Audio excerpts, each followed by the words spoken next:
Assalamualaikum warahmatullahi wabarakatuh. Alhamdulillah wassalatu wassalamu ala Rasulillah wa ba'd. Penonton yang dirahmati Allah, alhamdulillah kita sambung semula siri menghayati doa kita yang kita adakan sejak semalam, dan ini merupakan siri yang kedua daripada perbincangan kita. Mudah-mudahan kita semua, bagi yang lelaki dan juga perempuan yang solat pada hari ini, bangun dengan awal dan bersiap bersyukur kepada Allah setelah bangun, dan kemudian bersiap menunaikan solat malam, dan kemudian beristighfar, dan kemudian hadir ke masjid, terutamanya kaum lelaki, bersolat berjamaah, dan kemudian bersiap mungkin sebahagian kita sekarang untuk pergi tempat kerja dia dan seumpamanya. Saya selalu akan mengulangi hal ini kerana ramai orang yang terlupa. Ini adalah merupakan kunci kepada kebahagiaan seseorang manusia apabila dia memulakan harinya. Ramai orang kadang-kadang dia mencari petua macam-macam, macam mana nak menenteramkan dan membahagiakan dirinya. Dia lupa bahawasanya Allah Subhanahu Wa Taala telah bagi satu resipi kepada kita dalam hidup ni, bagaimana untuk membolehkan kita menikmati kebahagiaan hidup ni. Pagi-pagi bangun awal, bersiap solat malam, kerana afdalus solat ba'dal faridati salatul lail. Sembahyang yang paling afdal selepas sembahyang fardu ialah sembahyang malam, seperti mana hadis yang diriwayatkan oleh Imam Muslim. Maka kita salat malam. Lepas tu kita disuruh wabil ashari hum yastaghfirun. Pada waktu sahur itu kita disuruh untuk beristighfar. Maka kita istighfar banyak-banyak pada waktu sahur. Dan yang sahur ni maksud sebelum waktu subuh kita masuk. Kemudian kita bersiap sembahyang 2 rakaat. Sebelum subuh hadir ke masjid untuk solat fajar, solat subuh berjamaah. Ini merupakan kunci kepada kebahagiaan dan kelapangan dada satu orang insan yang hidup atas muka bumi ini. Ramai orang kadang-kadang dia terlepas waktu-waktu yang sangat penting ini. Kadang-kadang orang dia bangun sebelum subuh, sejam ataupun 2 jam ataupun setengah jam. Masa itu terlalu berharga. Dia buangkan masa itu dengan baca, tengok handphone, baca cerita ni. Padahal dia boleh tangguhkan hal tu pun. Waktu itulah waktu istighfar, waktu itulah waktu doa. Melainkanlah ada mesej yang urgent, dia nak kena jawab hari itu juga, masa itu juga. Saya nak memperingatkan hal ini kerana ia satu benda yang penting dalam kita memulakan hidup kita setiap hari. Tuan-tuan dan perempuan yang hadir pergi bersiap diri pada hari ini untuk melakukan urusan, yang nak pergi kerja. Hal-hal yang seperti ini kadang-kadang kita terlepas pandang. Kebahagiaan ialah sesuatu yang dicampakkan oleh Allah di dalam dada manusia. Dan kelapangan dan permudahan urusan itu Allah Subhanahu Wa Taala yang beri dan jadikan untuk kita. Sebab itu kita ikuti resipi yang diberi oleh Allah pada kita, yang diajar oleh Rasulullah sallallahu alaihi wasallam. Kadang-kadang orang dia cari petua macam-macam. Senaman apa nak elakkan stres umpamanya. Ini semua ialah mungkinlah untuk otot-otot badan dia baik, tetapi sakinah, ketenangan dan kebahagiaan ialah sesuatu yang dicampakkan oleh Allah di dalam dada manusia.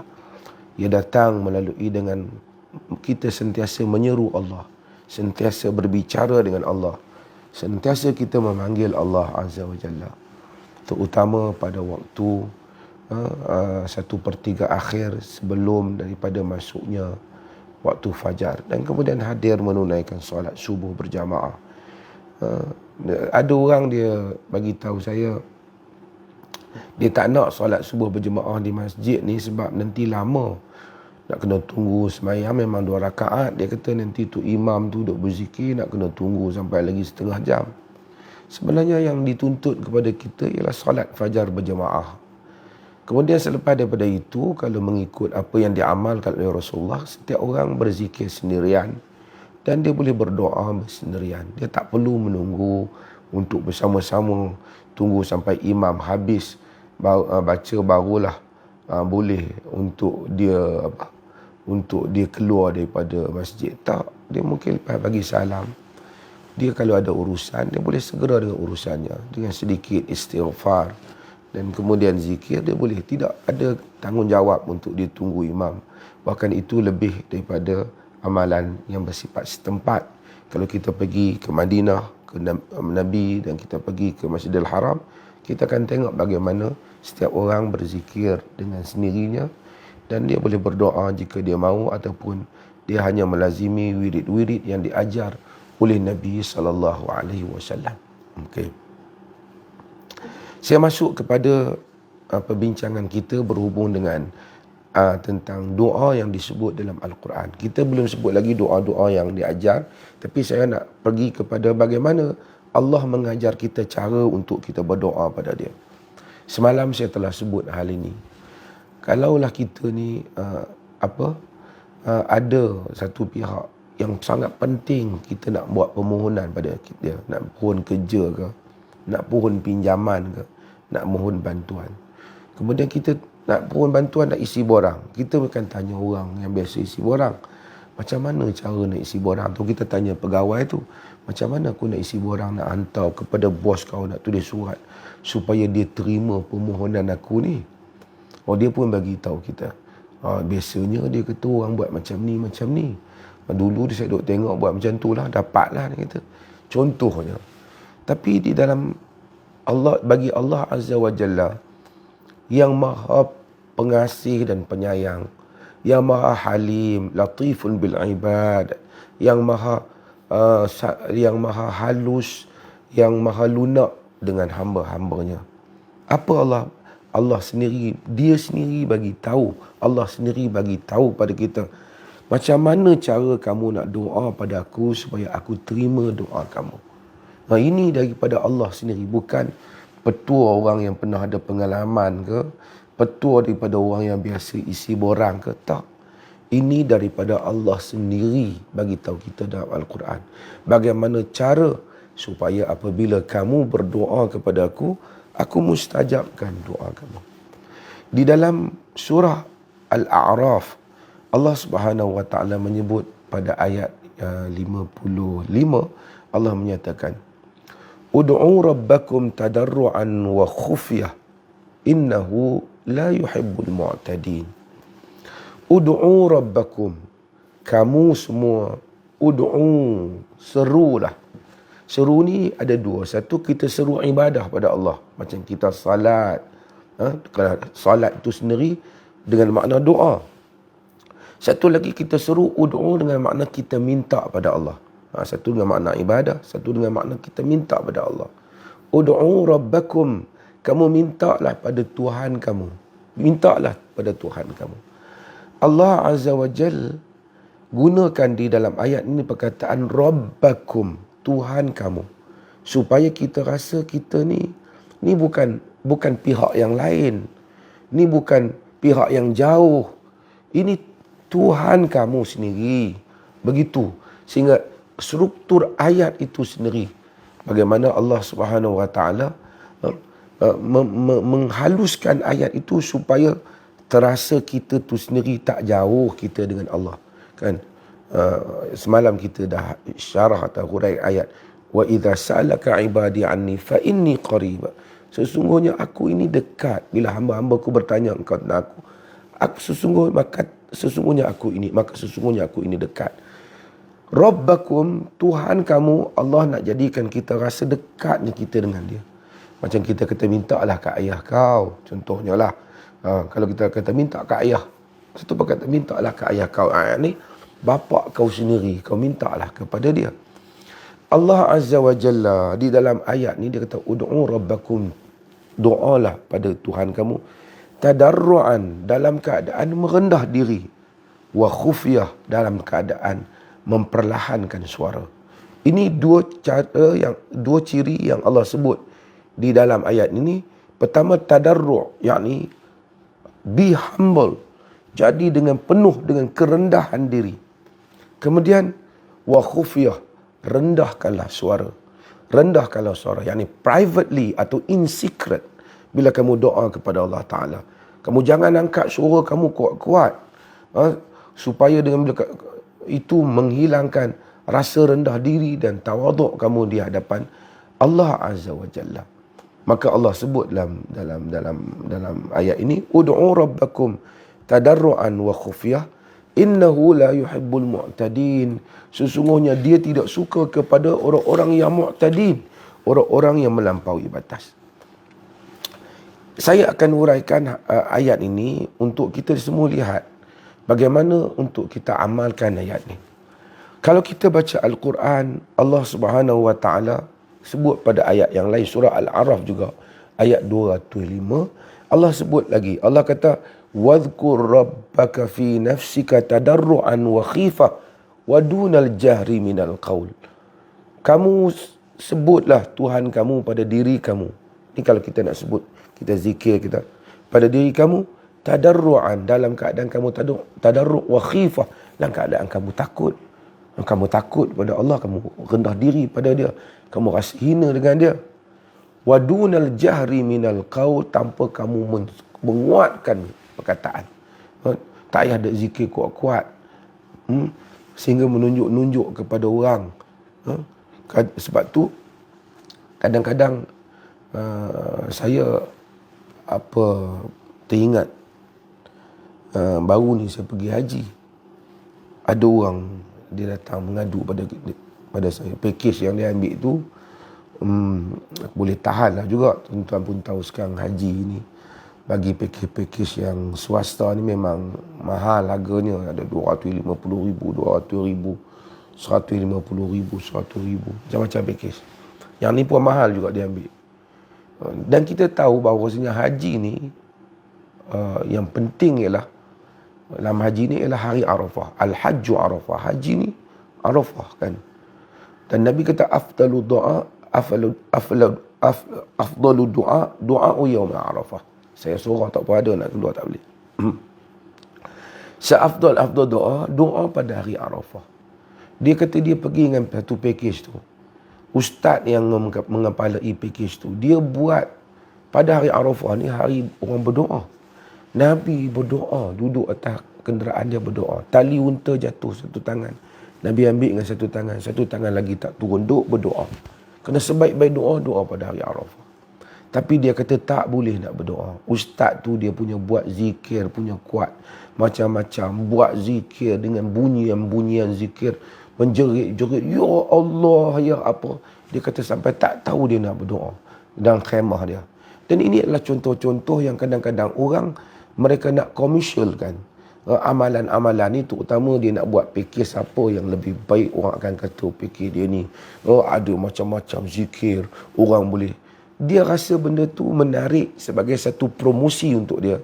Dia lupa kepada tuntutan dan ajaran Al-Quran berhubung dengan bagaimana sepatutnya satu orang berdoa kepada Allah Azza wa Jalla. Hatta dan juga berzikir. Dunal jahri minal qaul. Jangan angkat suara bila berzikir. Melainkan tempat-tempat yang mana dibagi tahu kita untuk kuatkan suara. Bacaan di dalam solat, Fatihah umpamanya, pada rakaat yang kita jahar, kita kuatkan, itu kita kuatkan. Bacaan witir umpamanya bagi solat fajar, bagi yang dalam mazhab Syafi'i, tapi yang kita diperleh kita dalam solat witir ataupun di dalam qunut nawazil, maka kita di situ orang kuatkan doa untuk diaminkan. Ataupun tempat-tempat yang Nabi tunjukkan dia doa untuk orang aminkan. Namun begitu dalam keadaan tadarru', rendah diri, dan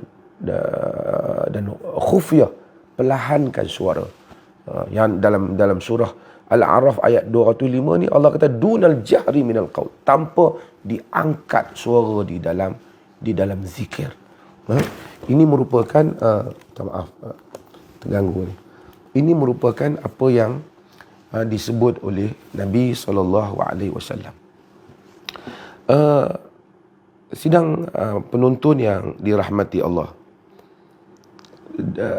Nabi SAW di dalam hadis baginda SAW apabila dia tengok orang yang berdoa, dia kuatkan doa dia ni. Saya sekejap, saya nak betulkan tempat ni sekejap.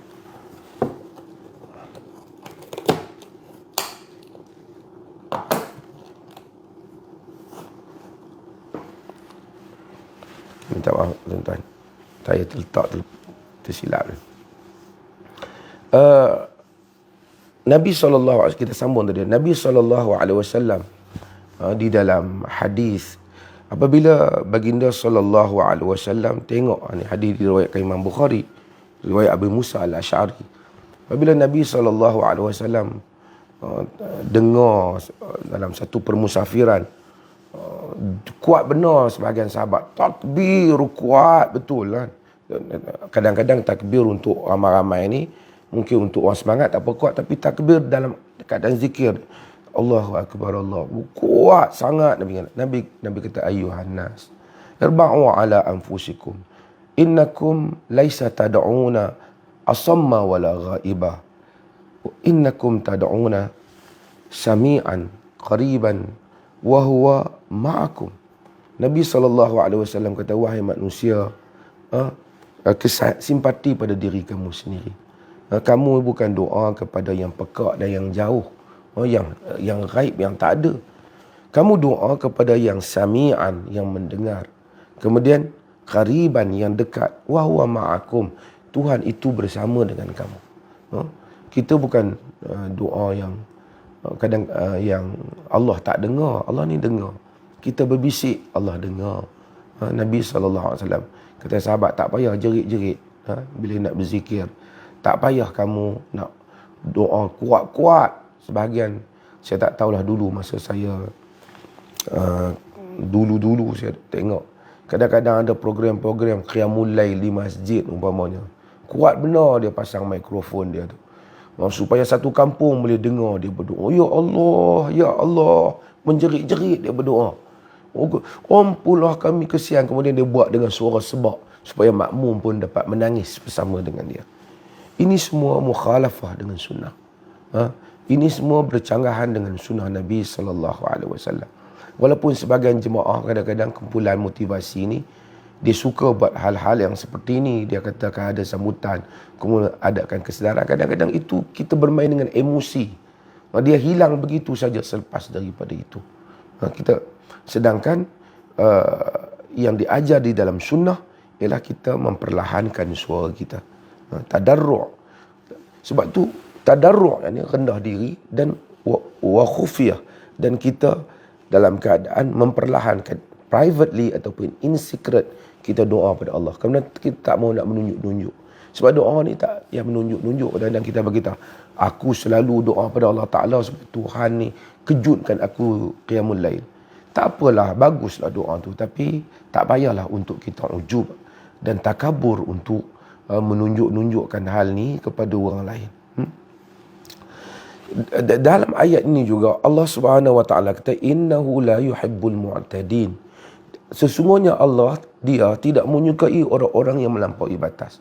Setelah dia bagi tahu supaya kita berdoa kepadanya dalam keadaan merendah diri, dalam keadaan memperlahankan suara, dia kata jangan melampaui batas. So para ulama tafsir, mereka berbincang apakah maksud jangan melampaui batas ini. Jangan melampaui batas.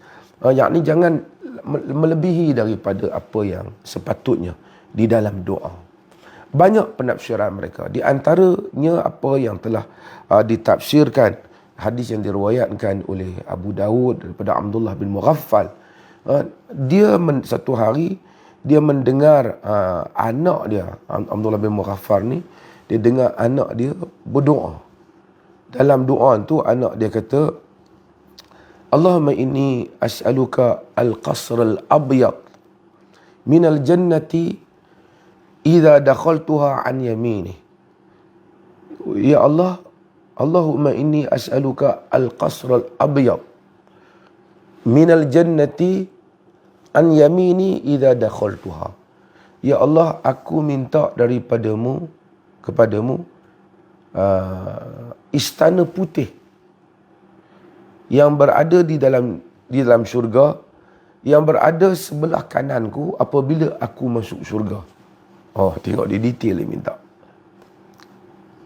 Bila Abdullah bin Mughaffal, sahabat Nabi SAW ni, dia dengar anak dia berdoa macam tu, Abdullah bin Mughaffal kata, ya bunai, wahai anak, salillah al-jannah, minta daripada Allah Ta'ala syurga, wa ta'awudhu minan nar, dan minta jauh dengan Allah Ta'ala daripada neraka. Fa inni sami'tu Rasulullah sallallahu alaihi wasallam, kerana aku mendengar Rasulullah sallallahu alaihi wasallam yaqul, berkata, sayakunu ba'di qaumun, akan ada selepas aku ni qaumun, min hadhil ummah, daripada umat ini, ya'taduna fi du'a'i wat tuhur, mereka itu melampau di dalam doa dan di dalam bersuci. Ada dua benda yang Nabi kata akan ada umat yang melampau dalam doa dan bersuci. Dalam konteks ni saya nak hurai yang melampau dalam doa lah. Yang bersuci mungkin kita akan huraikan selepas daripada ini. Dia doa anak dia tadi apa? Anak dia ni, dia doa apa? Dia doa supaya bila dia masuk syurga, Allah Subhanahu Wa Taala berikan kepada dia istana putih duduk sebelah kanan dia ketika dia masuk syurga. Abdullah bin Mughaffal kata, tak payahlah sampai macam tu. Minta supaya boleh masuk syurga. Itu yang patut kita minta kepada Allah Ta'ala. Minta supaya masuk syurga. Macam mana Allah nak aturkan, dia lebih tahu yang terbaik untuk orang yang masuk syurga. Ni kita boleh buat benda yang kita boleh kiaskan kepada benda-benda lain juga dalam doa kita. Kadang-kadang kita minta, ya Allah, berikan rezeki pada aku dengan cara satu orang ini mai bayar hutang aku, ataupun dengan cara aku pergi ni aku dapat jumpa orang ni dan kemudian dia akan bagi pada aku sekian-sekian. Kita telah tentukan pada Allah Ta'ala cara untuk kita dapatkan rezeki. Tak payah kita detailkan demikian. Kita minta, ya Allah, berikan pada rezeki kepada aku. Allah Maha mengetahui bagaimana cara dia nak memberikan rezeki kepada kita. Ya Allah, berikan kebahagiaan pada aku dengan cara sekian-sekian. Kita tentukan macam mana cara kebahagiaan. Sedangkan Allah Azza wa Jalla boleh menentukan kebahagiaan itu pada kita tidak semestinya melalui cara yang kita fikirkan. Jadi apa-apa saja yang kita minta kepada Allah. Kadang itu saya selalu sebut kepada ibu bapa dan kepada pelajar-pelajar juga. Apabila mereka minta, ya Allah, ya Tuhanku, berikanlah kepada aku kejayaan di dalam peperiksaan ini. Baguslah. Tapi dia patut minta lebih jauh kejayaan dia dalam hidup dia. Kerana kalau dia berjaya dalam periksa saja, bagus dia berjaya dalam periksa. Tapi tak berjaya dalam hidup dia, berapa ramai orang cemerlang dapat dalam peperiksaan. Kita tengok dalam baca orang yang dapat skor straight A, berpuluh A. Tapi penghujung hidup dia tak jadi apa juga. Terlibat dengan benda-benda yang tidak sepatutnya dalam hidup dia. Ada dulu kita dengar kisah budak-budak yang cerdik. Kecil-kecil dah pandai baca. Dulu pelik kalau kecil-kecil pandai baca ni. Ataupun pandai matematik. Baru umur darjah 1 dah pandai matematik. Yang orang peringkat universiti. Orang kata dia ni mesti masa depan cemerlang. Tak apalah, baguslah dia tafaul harapan tu.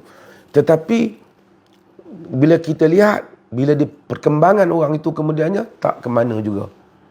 Kerana kejayaan seseorang tak bergantung pada satu kes saja. Sebab itu apabila hamba Allah Ta'ala tu dia minta pada Allah supaya Allah berikan kejayaan. Allah berikan kejayaan dalam peperiksaan dia. Allah tahu dia bukan nak pada peperiksaan tu, sebenarnya dia mengharapkan dengan peperiksaan tu dia akan cemerlang lah dalam hidup dia masa depan. Kadang-kadang Allah tak hadirkan dalam bentuk kejayaan di dalam peperiksaan. Tak dapat pun dia straight A umpamanya. Doa dia di atas sebab-sebab yang Allah Ta'ala tahu. Dan mungkin kelemahan diri dan sebab-sebab yang lain. Tapi Allah menyimpan doa dia. Pada masa hadapan, dia tetap berjaya. Allah beri kejayaan pada dia. Berapa ramai diorang dulu dan corak dalam peperiksaan. Tapi akhirnya jadi businessman yang berjaya. Ada family yang bahagia. Dibimbing oleh Allah Ta'ala ke jalan dia. menjadi manusia yang saleh dan baik. Dan seumpamanya dalam hidup ini. Sebab itu kita dalam hal yang seperti ini, kita jangan tak perlu memperincikan. Ya Allah, berikanlah kepada aku kejayaan harta dalam hidup ni dengan cara aku ni dapat sekian-sekian, dengan itu aku akan dapat bahagia. Allah Azza wa Jalla boleh menentukan kebahagiaan pada kita melebihi daripada apa yang kita andaikan dalam hal-hal yang seperti ini. Sebab itu Abdullah bin Mughaffal, dia kata jangan, kerana Nabi kata akan ada qaumun min ummati ya'taduna fi du'a'i wa tuhur, kaum di kalangan umatku yang melampau di dalam doa dan bersuci. Nanti kita akan ceritalah. Itu yang ambil semayang, ambil tak puas hati lagi sampai basah lencun dia. Tak selesai-selesai lagi wuduk dia. Kerana dia tak puas hati. Dia melampau daripada kadar wuduk yang sebenar yang Allah Subhanahu wa taala perintahkan kepadanya. Tuan-tuan, hadirin puan-puan, hadirin pendengar di dalam live ni. Saya sebut hal ni, ayat ni, dan ayat ini juga mengingatkan kita hal apa?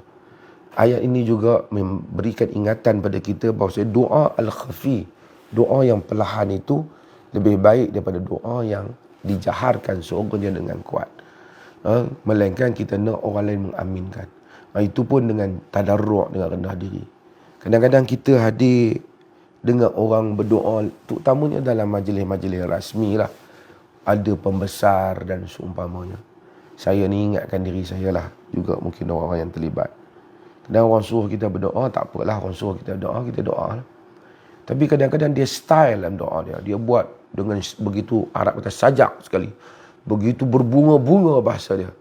Bukan salah kalau dia tak melampau, kalau cantik rangkap doa tu. Tapi kadang-kadang berlebih-lebihan. Dengan suara yang begitu style. Kadang-kadang, ya Allah, berikanlah kepada kami. Dengan, tidak tadarru', tidak merendah diri pada Allah.